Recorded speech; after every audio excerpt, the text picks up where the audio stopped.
श्री कृष्ण ने कहा है, सबसे बड़ा पाप है यह, सजा है भयानक। शास्त्रों पुराणों में बताया गया है कि मनुष्य धरती पर रहकर जो भी अच्छे या बुरे कर्म करते हैं, उन सभी कर्मों का लेखा जोखा मृत्यु के बाद होता है और उसके अनुसार सजा और पुनर्जन्म मिलता है।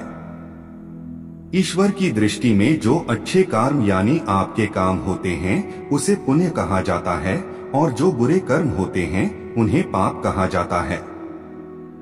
वीडियो में आगे बढ़ने से पहले हमारे YouTube चैनल जीवन ज्ञान संगम को लाइक सब्सक्राइब करें और कमेंट में जय श्री नारायण लिख दे, आपका कल्याण ही कल्याण होगा।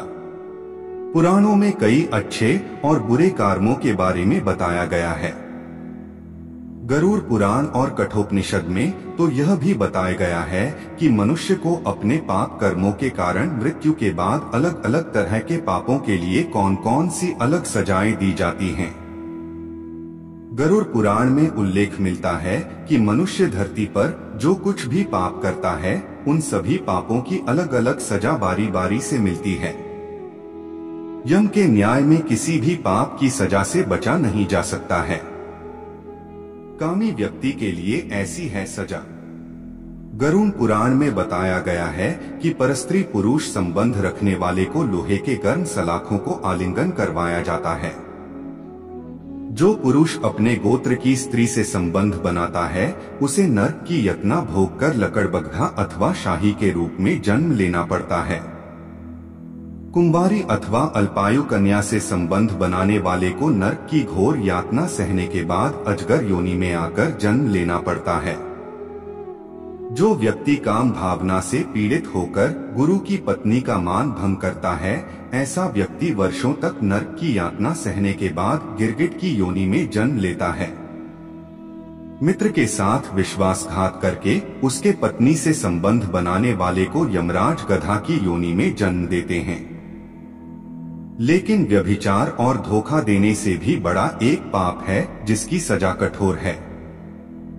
महाभारत के समय एक व्यक्ति ने ऐसा पाप किया था, लेकिन आजकल बहुत से लोग ऐसे पाप करने लगे हैं। जानिए वह पाप क्या है और इसकी सजा क्या है।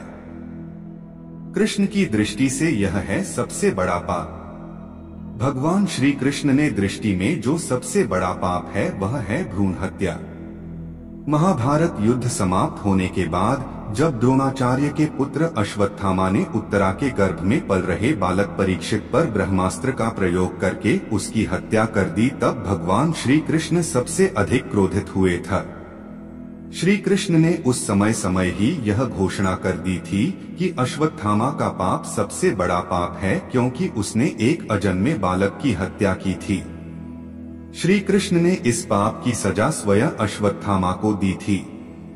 श्री कृष्ण ने अश्वत्थामा के सिर पर लगा चिंतामणि रत्न छीन लिया और शाप दिया कि तुमने जन्म तो देखा है लेकिन मृत्यु को नहीं देख पाओगे, यानी जब तक सृष्टि रहेगी तुम धरती पर जीवित रहोगे और कष्ट प्राप्त करोगे।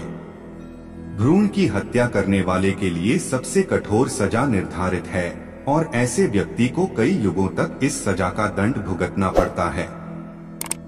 आज के लिए बस इतना ही, मिलते हैं न्यू वीडियो पर। जय हिंद, जय भारत।